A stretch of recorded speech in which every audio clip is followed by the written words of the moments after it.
Connu une telle situation, plusieurs quartiers de la capitale ravagés par des inondations. Selon un dernier bilan, on compte au moins 24 morts. Le point, Emmanuel Godard. Ils tentent désespérément de récupérer leur voiture dans les flots, mais la plupart des habitants restent impassibles, impuissants. Des pluies diluviennes se sont abattues sur Bamako, provoquant en quelques heures des inondations impressionnantes. Une vingtaine de personnes, au moins, a trouvé la mort dans les courants.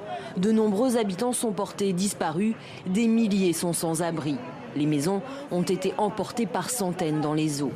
Ce déluge est inhabituel, même pour la saison des pluies. L'eau a atteint des niveaux records.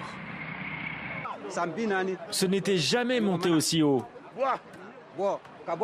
L'eau a atteint les 10 mètres. Normalement, elle ne dépasse pas 5 mètres.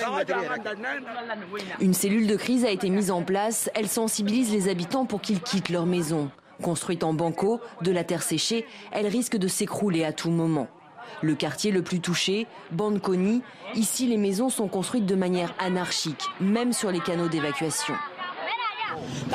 Il y a des morts et des blessés parmi mes voisins. Beaucoup de choses ont été détruites. Des maisons se sont effondrées. Certains ont tout perdu. J'ai perdu toute ma famille, ma femme, mes enfants. L'entraide est forte pour secourir ceux encore piégés par les eaux, pour récupérer dans les décombres ce qu'il est encore possible de sauver. Les autorités ont ouvert des écoles pour accueillir les sinistrés. Des couvertures, nattes et moustiquaires ont été récoltés par la Croix-Rouge, mais aussi par les habitants. Des médicaments aussi ont été acheminés pour prévenir la contagion de maladies liées à la stagnation des eaux. Au moins 41